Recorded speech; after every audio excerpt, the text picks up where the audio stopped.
Welcome back to the Power Panel. Stockwell Day, Supriya Dwivedi, Françoise Boivin, and Evan Dyer. Former Governor General David Johnston posted his expenses for his first 6 months out of office on his website today, amounting to just over $76,000. He promised to do that in the wake of the controversy over reports of former Governor General Adrienne Clarkson's more than $100,000 of expenses almost yearly, with a few exceptions, since she left Rideau Hall in 2005. Supriya, why don't I start with you? What do you think the disclosure from David Johnston does to the debate? And I should say, I was saying in the break, I did reach out to the Prime Minister's office to get an update on the review that they're conducting of how this works, this system works, and I didn't receive a response. Well, I mean, just as it goes to the debate around this and the discourse, it certainly paints David Johnston in a better light than I think Adrienne Clarkson. If you look at the breakdown of some of Mr. Johnston's expenses, I believe the bulk of them are to pay for an EA, an executive assistant that deals with a lot of the scheduling and the sort of day-to-day type of office management that you would expect an EA to do.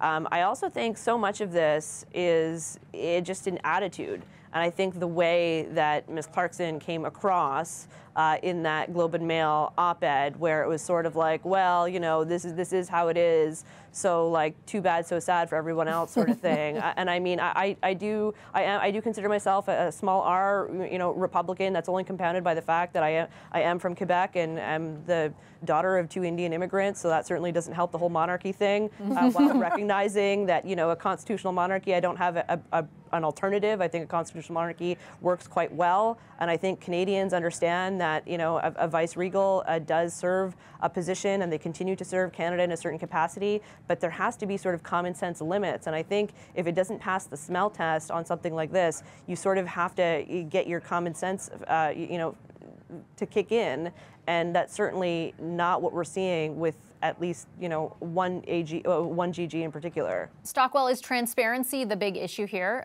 Do you think Canadians, like, well, now that they see what the expenses are and that they've been made public by David Johnston, are accepting of them, or do you think they have a fundamental issue with the idea that Governor Generals in their post-GG life can expense this kind of thing?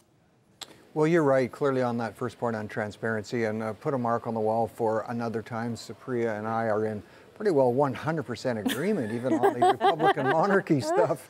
But it is true, when you're all of a sudden not Governor General anymore, there's all kinds of incumbent expenses that go with that, and I don't begrudge that. I don't think anybody's surprised that David Johnston is the first, I think the first in history, to declare his expenses. And again, to your point and Supriya's, this just looks bad for Adrienne Clarkson. You know, I know she put out some communication that she's proud to serve the public, and I don't question that at all.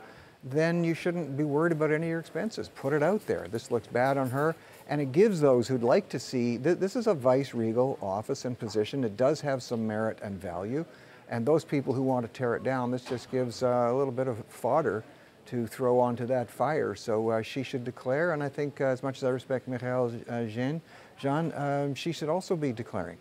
We just have a few minutes left. Françoise, what do you think? Good, because again, I agree with my colleagues. I think Mr. Johnston just did everybody a favor, maybe not Ms. Clarkson, but because if you look at his amount, he's on the path of pretty much spending the same thing as Adrienne Clarkson. I'm sure she's in her office saying, he's spending as much as me. So what's wrong? It's good for him, not good for me.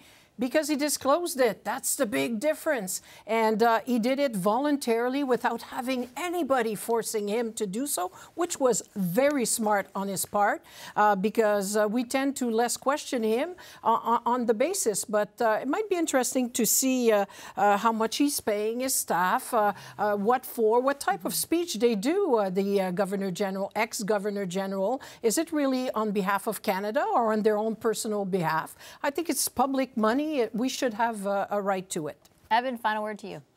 Well, I mean, I have to agree, proactive disclosure really puts you far ahead of someone who sort of had to be dragged out of the dark, doesn't it? And then there was the tone of the op-ed from Adrienne Clarkson, which was, I'm entitled to my entitlements, and by the way, I'm not going to break the numbers down for you.